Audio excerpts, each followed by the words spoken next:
नमस्कार, प्रणाम सब गोटे के।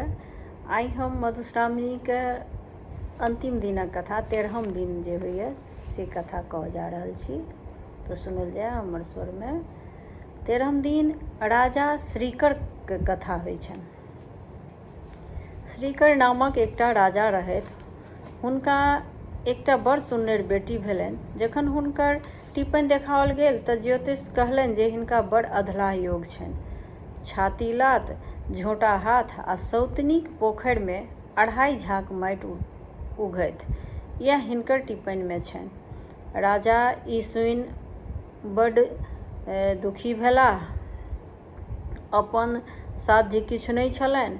ओ एहि में की कऽ सकतथि। बेटी जखन विवाह करबा योग्य भेलथिन तऽ राजा मरि गेलाह। श्रीकर राजाक बेटाक नाम चंद्रकर रहनि। पिताक मृत्युक बाद चंद्रकर राजा भेलाह।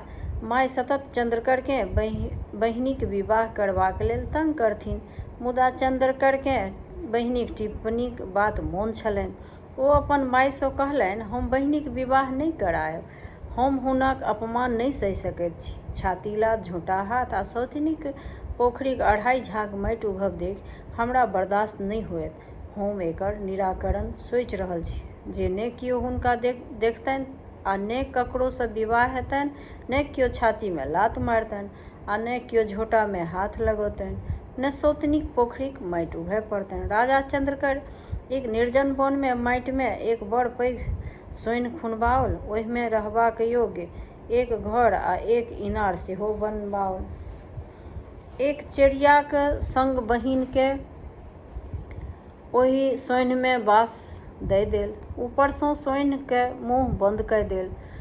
कनेक दुआरि ओहि में छोड़ि देल गेल जाहि बाटे बसा जा सकय, कोनो तरहे एक आदमी बाहर भीतर कऽ सकय। राजकुमारी अबला छलीह, हुनका भाइक बात मानय पड़लनि।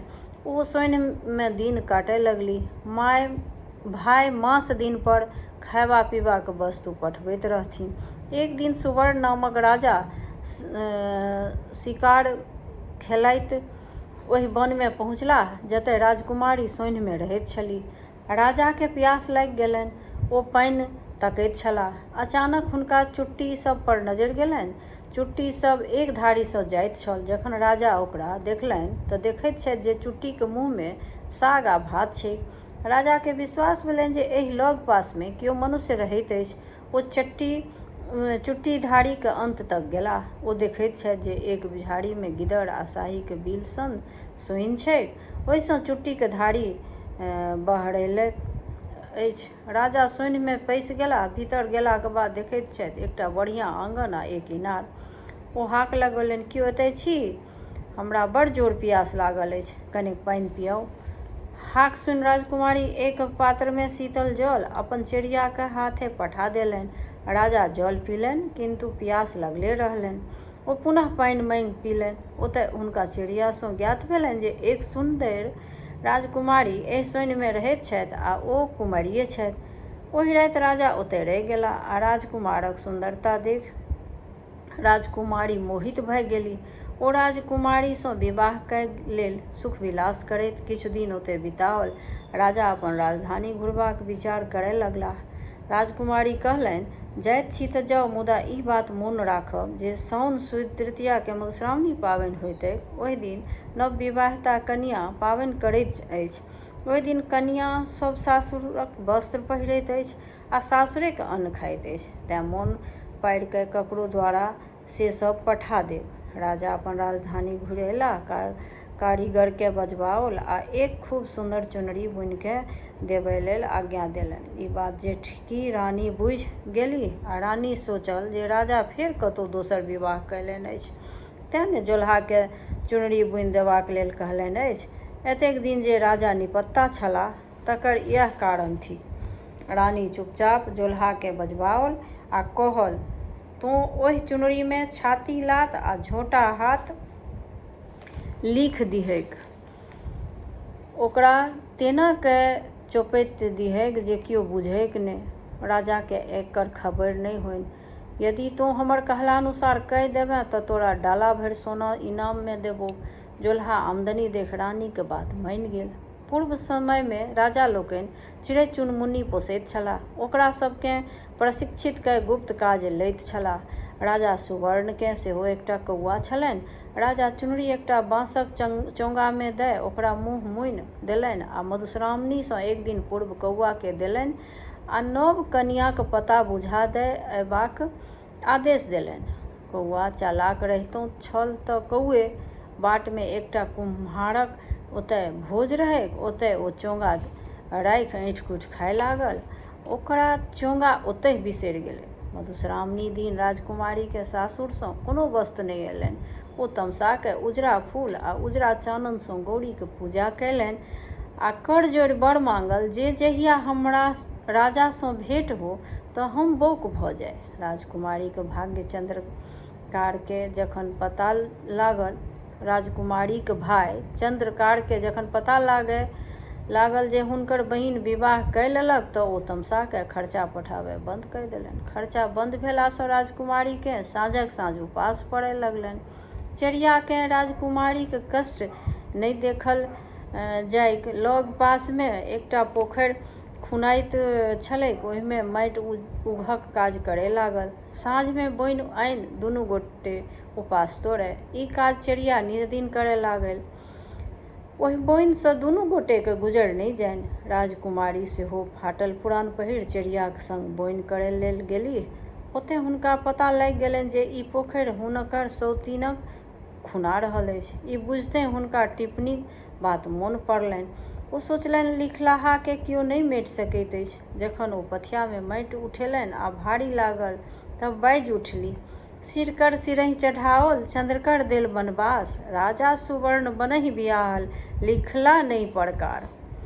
जौन सब ई सुनि अकचका गेल। राजकुमारी दोसर पथिया माटि उठाओल आ ओएह फकरा बजलीह। वनमे राजा सुवर्णक विवाहक बात सुनि सबके आश्चर्य लगलै। संयोगसँ राजा सेहो ओहि दिन पोखरिक काज देखबाक हेतु आयल छलाह। ओहो ई फकरा सुनलनि। फकरा सुनि हुनका सब बात मोन पड़ि गेलनि। कोना ओ प्यासे व्याकुल राजकुमारीक ओतय गेलाह, केहन ओतय हुनक सत्कार भेलनि, फेर विवाहो कयलनि, सब बात राजाके स्मरण होमय लगलनि। तकर बाद ओ अपन राजधानी आबि ओहि राजकुमारीके बिसरि गेलाह। राजाके लाज ओ आत्मग्लानि भेलनि। राजकुमारी तेसर पथिया माटि फेकबाक लेल उठौलनि। एहि बेर ओ आधे पथिया फेकि सकलीह ता बीचमे राजा सुवर्ण हुनका आगाँमे ठाढ़ भऽ गेलाह। राजकुमारीके राजा चिन्हि गेलाह आ पुछलनि जे ई काज किएक कऽ रहल छी। राजकुमारी गौरीके वरदानक अनुसारे बौक भऽ गेलीह। ओ राजाके किछु उत्तर नहि दऽ सकलीह, बौक भेलीह, ठाढ़ रहलीह। राजा सवारी मंगाय चेरियाक संग राजकुमारीके राजमहल लऽ गेलाह। ओतय स्नान कराय, सुन्दर पटोर आ गहना सब पहिरा रानीक सम्मान देलथिन। तखन राजाके एहि बातक दुख होनि जे बजैत किएक नहि छथि। चेरियासँ पुछला पर ओ कहलक, मधुश्रावणी दिन अपने पाबनि हेतु किछु नहि पठौलियनि। ओ तामसे नोजकुमारी ओ नहि पठौलियनि। ओहि तामसे ओ कुमारि उजरा फूल आ नोजकुमारी उजरा फूल आ उजरा चाननसँ गौरीके पूजा कयलनि आ गौरीसँ वरदान मंगलनि जे जहन हमरा राजासँ भेंट हुअए तऽ हम बौक भऽ जाय। तेँ ओ नहि बजैत छथि। राजा जखन सब बात सुनलनि तऽ दुखक पारावार नहि रहल। ओ कौआके बजा चोंगाक खोज कयलनि। कौआके ई बात ध्यानसँ उतरि गेल रहै। खोज करिते ओकरा कुम्हरा ओहिठामक बात मोन पड़ि गेलै। राजा अपन दूत पठा कुम्हराके बजबलखिन। तहन ओ कहलकनि जे हमरा एकर जानकारी नहि अछि, तहन हम अपना ओहिठाम खोज करैत छियैक। कुम्हरा तहन आँगन गेल आ खोज केलक तऽ पता लगलै जे भोजक दिन ई चार परसँ खसल आ ओकर पुतोह ओ चोंगा उठा कोठीमे राखि देलक से रखले रहै। ओ आनि राजाके देलकनि आ क्षमा याचना केलक। राजकुमारीके तहन संतोष भेलनि जे एहिमे राजाके कोनो दोष नहि। कौआके चंचलतासँ ई सब फसाद भेल। चोंगा आनि जखन राजा खोललखिन तहन सब वस्तु ओहिना अनामैत छल। चोंगामे सँ पटोर निकालि जहन देलखिन तऽ देखैत छथि जे ओहि पर लिखल अछि, छाती लात आ झोटा हाथ। राजाके ई देखिते देहमे जेना आगि लागि गेल। ओ जोल्हा के बजाय पूछलखिन जे ई कोना लिखल गेल। जोल्हा सबसँ विस्तार कहि देलक। राजा रानी के बजबाय 2 खंड क काटि गड़बा देलनि। राजकुमारी के आब बुझा गेलनि जे एहिमे राजाक कोनो दोष नहि, कौआक गलतीसँ एतेक फसाद भेल। राजकुमारी अगिला साल मधुश्रावणी दिन ललका फूल आ चाननसँ गौरीक पूजा कयलनि आ बोल फुटबाक वरदान मंगलनि। रानी बोल फुटेलखिन आ तखन ओ राजाक संग रानी बनि सुखसँ जीवन बीतबय लगलीह। ओकर बाद सोहाग मथल जाइए मधुश्रावणी पाबनिमे। तऽ से हम सोहाग मथे काल कथा होइ छै, से हम गणेश जीके ओहिमे कथा होइ छनि, तऽ से कथा हम कहि रहल छी अपन स्वरमे। श्री गणेश जीके सोहाग मथब आ बाँटब ई मधुश्रावणीके अंतिम दिन 13म दिन होइए। तऽ ई कथा सुनल जाय। मधुश्रावणी दिन गणेश जी गौरीसँ कहलनि, माय आइ मधुश्रावणी थिकै, हम सोहाग मथब आ जे मांगत तकरा देबै। गौरी कहलथिन, अवश्य मथू आ जाहि वस्तुक प्रयोजन हो से कहू, हम ओरिया देब। गणेश जी कहलनि, हमरा धान, धौनी, काठक तामा, नीम, बेल आ आमक काठी चाही। गौरी गणेश जी के सब वस्तुक ओरियाओन कऽ देलनि। गणेश जी सोहाग मथलनि आ बाँटय लगलाह। सर्वप्रथम एक धोबिन आयल आ ओ सोहाग मांगल।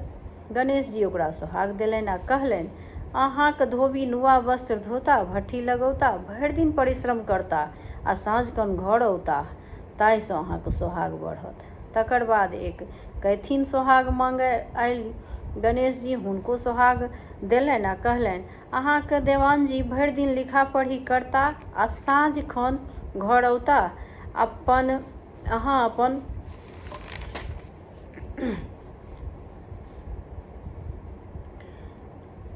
अहाँ अपने सिक्कीक मौनी चंगेरी बुनब आ खोपाक विन्यास करब, ताहिसँ अहाँक सोहाग बढ़त। तकर बाद एक मलाहिन अयली। गणेश जी ओकरो सोहाग देल आ कहल, अहाँक मलाह माछ मारता आ बेचता, जाल बुनता आ टापी बनौता, अहाँक देह मछाइन महकत, ताहिसँ अहाँक सोहाग बढ़त। तखन एक मालिन अयली। गणेश जी ओकरो सोहाग देल आ कहल, अहाँक माली भरि दिन फूल तोड़ता आ साँझ खन माला गाँथि अपन ग्राहकक घर पहुँचौता, ताहिसँ अहाँक सोहाग बढ़त। तकर बाद एक गोआरि आयल। गणेश जी ओकरो सोहाग बाँटल आ कहल, अहाँक गोआर भरि दिन गाय महीँस चरौता आ साँझ भोर दूध दुहता, अहाँ दही पौरब, घी मथब आ दूध दही बेचब, अहाँक देह फोकराइन महकत, ताहिसँ अहाँक सोहाग बढ़त। तखन बनियाइन सेहो सोहाग मांगय अयली। गणेश जी हुनको सोहाग देल आ कहलनि, अहाँक बनिया तराजू बटखारा धोता आ भरि दिन सौदा बेचता, अहाँ हुनका मदति करबनि आ अन्न सबके फटकि बना कऽ रखबनि, ताहिसँ अहाँके सोहाग बढ़त। सबसँ पाछू ब्राह्मणी अयली। ओहो गणेश जीसँ सोहाग मांगल। गणेश जी हुनको सोहाग देलनि आ कहलनि, अहाँक ब्राह्मण पूजा पाठ करता आ वेद पुराण अपनो पढ़ता आ विद्यार्थी लोकनिके पढ़ौता, अहाँ जनेऊ काटब आ घर आँगन पवित्र राखब आ पवित्रतासँ भानस भात करब, ताहिसँ अहाँके सोहाग बढ़त। एहि प्रकारके आनो आन जातिक सधवा सब अयली। गणेश जी सबके सोहाग बाँटल आ अपन अपन जातिक उपदेश देलनि। सब केओ प्रसन्न भऽ जाइत गेली। ई छल सोहाग मथब और मधुश्रावणी पाबनिक अंतिम कथा संपन्न भेल।